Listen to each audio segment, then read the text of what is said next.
Welcome to the Environmental Justice Leaders Program Limited Series podcast. I'm your host, Dr. Mayra Sanchez from the UC Davis Feminist Research Institute. This is a three-part series where you will get to hear from the 6 2024 environmental justice leaders working with UC Davis researchers. The leaders are all based in California and have extensive backgrounds as frontline organizers and advocates. Together, we will learn about the transportation and energy justice issues these leaders are tackling in communities across the state. If you'd like to learn more about the environmental justice leaders and the work of the Feminist Research Institute, be sure to follow us on social media and visit our website at free.ucdavis.edu.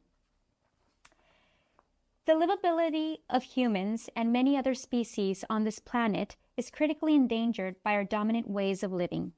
Healing and restoring our Earth will take generations.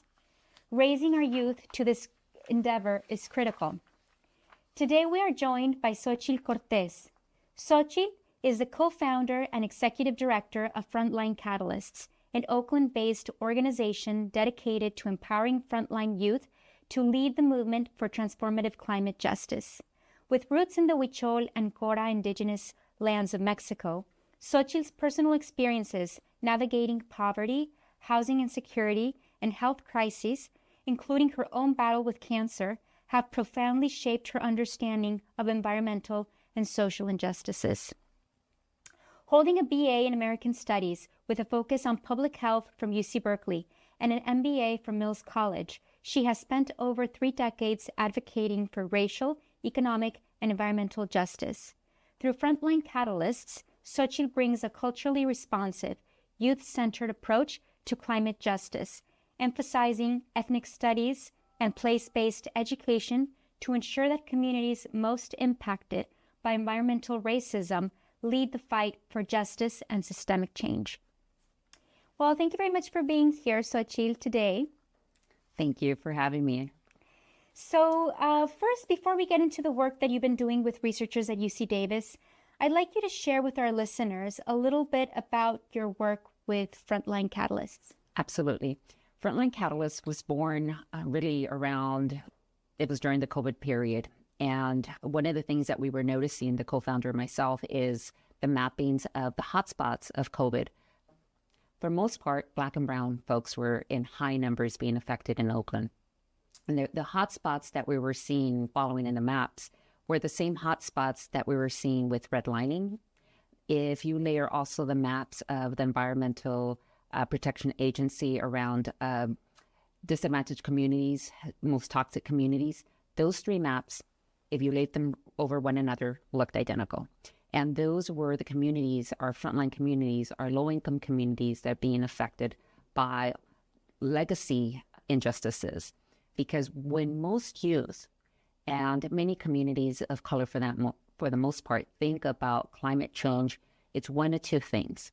They think about climate change as weather change. They don't understand capitalism at play when it comes to climate change. They don't think about colonialism and extractive economies. Those are things that most people are very disconnected with. The other thing that we found within our communities is the approach in which climate change is also seen like, oh, that is the polar bears. That is something external somewhere else. When we say what's important to you, climate change is not the first thing that comes out. It's, I have asthma. I'm living with my aunt. It's housing issues. Or if they're brave enough to say, they'll tell you that they go to school hungry. Or so when you start talking to youth about, or families for that matter, around climate change or about planning for the future, they're like, I have to live today. So we start there. We start where the youth are at. And then we start adding additional content so that the youth are really grounding the understanding and being able to be in a place to accept it and then grow from, and then take them from learners to advocates to organizers. You take a community responsive framework built on ethnic studies and indigenous stewardship and environmental justice. Can you tell us more about this framework? Absolutely. So one of the things that, and it's very well published in research, is around climate anxiety with youth. And so our intersectional approach is with the ethnic studies frameworks is really to center hope, and to also center what it has taken for us to be able to have the civil liberties that we have today. We talk about when Dr. Martin Luther King did his great speech, it wasn't the government that decided, oh, we're going to give you civil rights. It took years and years of organizing. And so the ethnic studies approach is talking about student walkouts to accomplish certain goals. We talk about the Black Panther Party that was born out of Oakland, California, which a lot of pride. But we also have to highlight the Chicano moratorium that was happening also in the 70s that gave birth to a lot of the services and agencies that exist in the frugal Latino community. So finding ethnic studies as a sense of hope and empowerment was very central. The other approach that we have around the environmental stewardship and ancestral wisdoms is really to honor that we are in America. What does that mean when people were colonized, and what ways and traditions were lost, and which ones are still being current? Who are the stewards of these current traditions here today, and what do they look like, and how do they manifest? And so it becomes this beautiful awakening and pride that a lot of the youth get about it's in our DNA. Mm-hmm. And we have to reclaim it and we have to relearn it. And it's not our fault that it was lost. Mm-hmm. It was very intentional.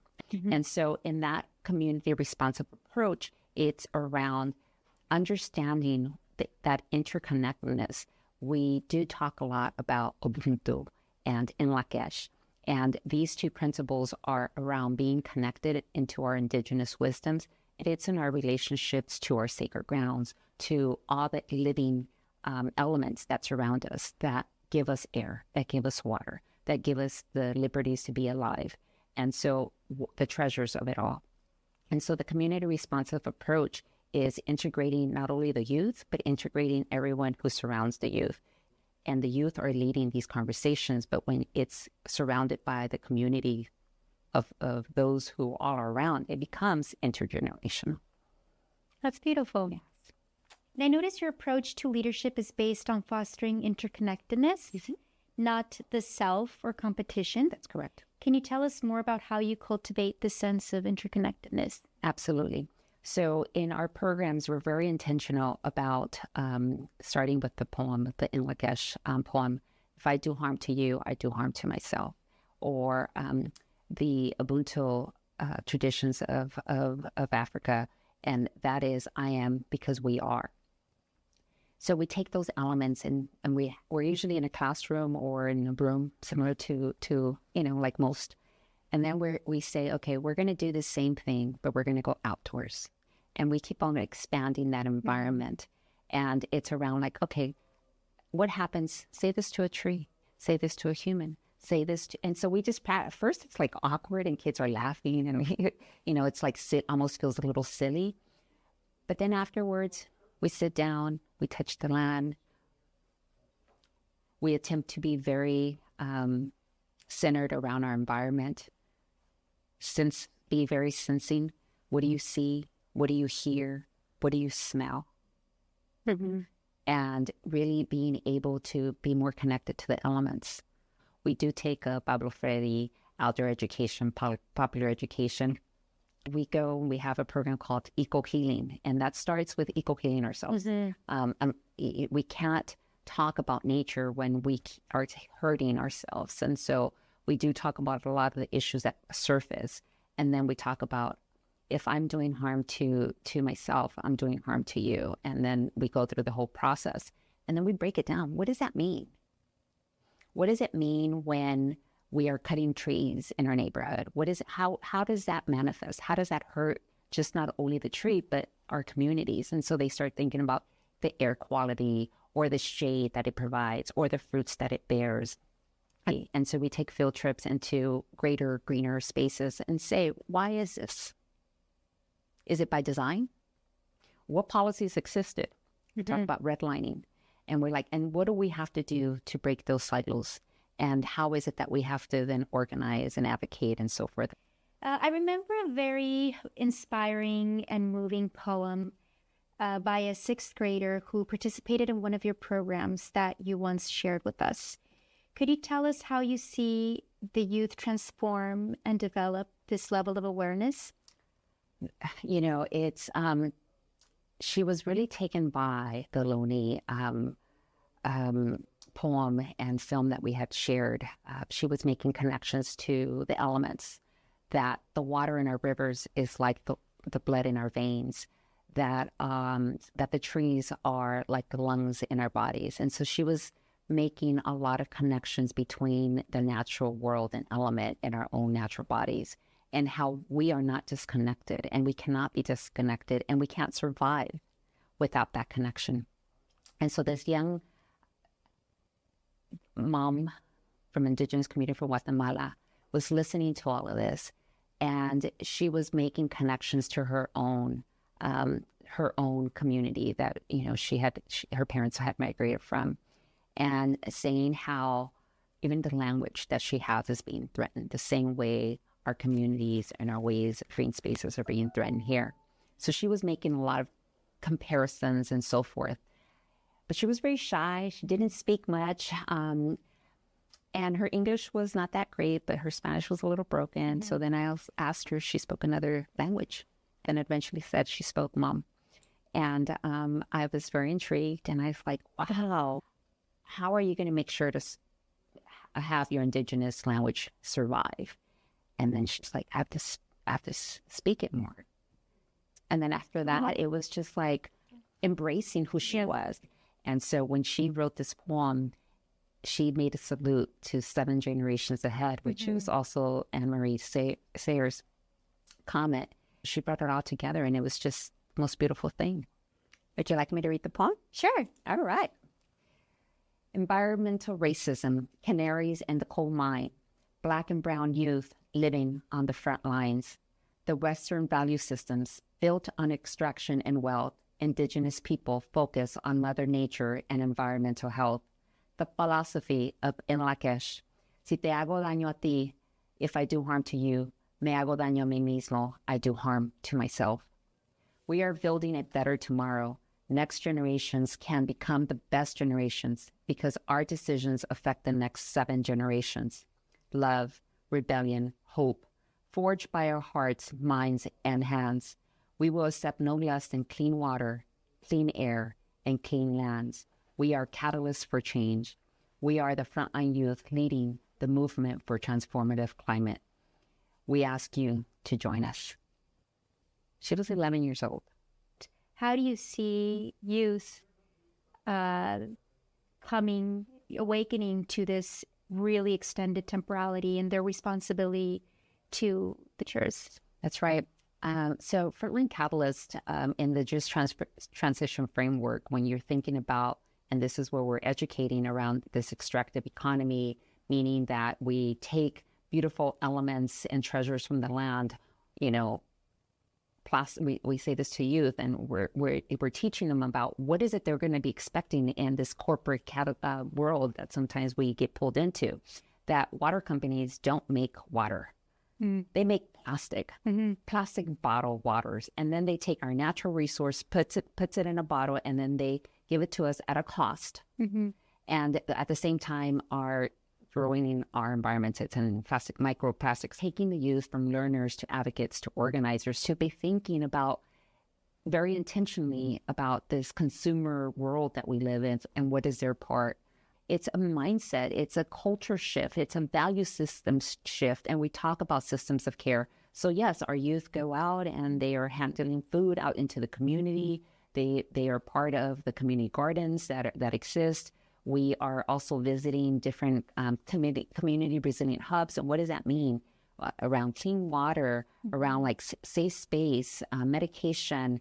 What are the root causes that are getting us sick? And why are we just on this surface rather than getting to the root causes around, for example, lead in the water? That is something that as climate change and water rises on the surface, a lot of these contaminants also rise.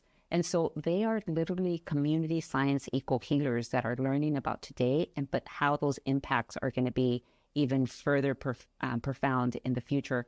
And then we dream together. And so they start painting a landscape of what they want to see in the future.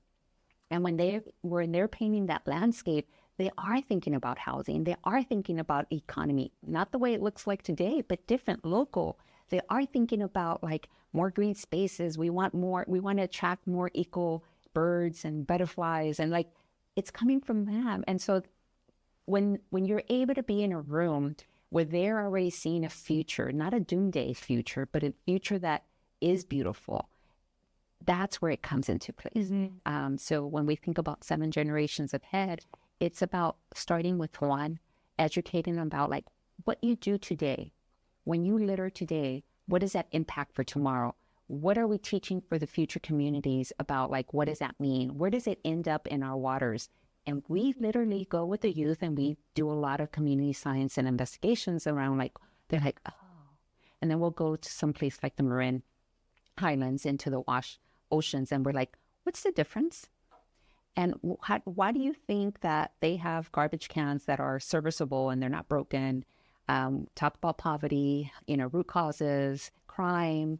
There's root causes with crime. So it's not about shaming our community. It's by understanding that there are failing systems that are affecting our communities.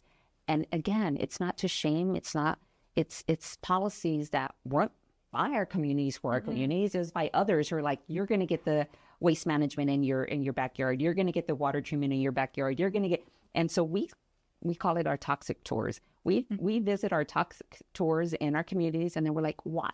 And so these same youth, understanding these whys when they become an adult, wherever they're at, whether they're working with the city, they're working at a hospital, they're going to be thinking about indigenous ways and Western ways. Indigenous people who are stewards of today are still here, still doing a lot of this work. And we're, however it manifests, the biggest thing that we are so disconnected is that systems of care.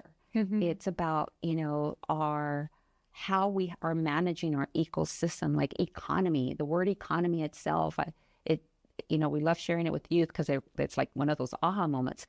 Eco means home. Economy means systems. So it's home systems, home management systems. How is that economy became about money? Yeah. So that's where we have to start teaching. Like language has a pretty significant play, and we have to be able to dissect it, understand it, sometimes break it up into parts and reconstruct it to the way it's going to also heal us and benefit us. Yeah, that's really beautiful to think of systems of care and maybe also think about them intergenerationally and how we build them through these, I love that also, community science eco-healers and training together to really empower. And that really gives me hope. That's really beautiful. Thank you. As part of the Environmental Justice Leaders Program, for the past months, you've been working at UC Davis with a researcher. Can you tell us more about the projects that you've been collaborating on? Absolutely. So we were partnered with the Center for Regional Change. Anna and Brandon Louis have been really, really significant working with Frontline Catalysts. One of the shout out to both of them. And they've been working really hard with Marcus Harris, as well as Karina Lopez and Ceci Alter, which is our program staff. How we started was around the relevant research to drive community-led initiatives. So the other component in how we started with the partnership is capacity building support, coaching and providing technical assistance. And the coaching was around, as a young organization, the components that we still needed to grow around areas of logic model, our evaluations, and so forth. And then lastly, to collaborate on grants. From that, it became more of a program strategy and thought partnerships. And then she connected us to the upper division graduate program that did the evaluation around our specific flagship program, which is called CALI, Catalyst Action for Leadership Institute. So Anna and Brandon, once the evaluation was done, they committed to reviewing it and then also providing more feedback on the logic model. So, these last 6 months have been a tremendous support and advancement for Frontline Catalysts. That's great. I'm very happy that the partnership was very beneficial to both of you and that it was able also to advance your goals for your organization. So in our very troubled times, what gives you hope for a more environmentally just future? Well, there's a lot of hope. Without hope, we wouldn't be here today. I am so proud to say that I am a person here built from generations of resilience. We're very resilient people, even in the most, worst times of colonization and slavery, and people united and resisted and fought and persevered, and we'll continue doing what we've been doing for hundreds of years. So first of all, I'll start with that. Like, that is hope. Hope is that, I am my ancestors' wildest dreams come alive, right? Mm-hmm. I am here. And one of the things that grounded in youth leadership is really uplifting Black and Brown indigenous voices. And we're doing that through storytelling. We're doing that through manifesting, coming out into community, embracing our beautiful diverseness. And the more diversity, the more equal, the same thing to our ecology. Like, diversity is important in order for it to thrive. When you have more ecological diversity, it is the most flourishing of all environments. Well, that's how I see when I see the beautifulness, when I see a room full of color, full of all different knowledges and people coming together. The other commitment for hope for the environmental justice future is, and we talked about it earlier, and that is that intergenerational. There is like, if you think about butterflies and their migration, like, there's an arcing butterfly that comes from one point to another. But in that, there's also generations that are born, they stop, they die, they pass on knowledge, and they continue thriving. And so it's in those same ways that I see intergenerational knowledge, sharing, building, embracing, learning from one another, knowing our history to know ourselves. The other part around solidarity, innovation, and even resilience to our communities is really inspired by that belief that a better tomorrow, a better future is not only possible, but it's already happening. It's already, we're here, we're having this conversation. It's already happening. And so when I think about the future and I think about the hope, I think about all the beautiful things that we have to really uplift and celebrate and really do it with that fierceness, with that being proud, and also being humble. Yeah. We're just a speck of something much greater, much more beautiful. And we call Pachamama, Bonatzin, Mother Earth, in all our different directions.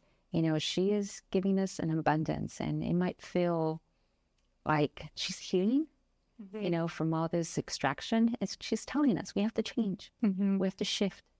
And that is beautiful too. And that gives me hope too, that people will see and hear and be able to listen and be grounded in that.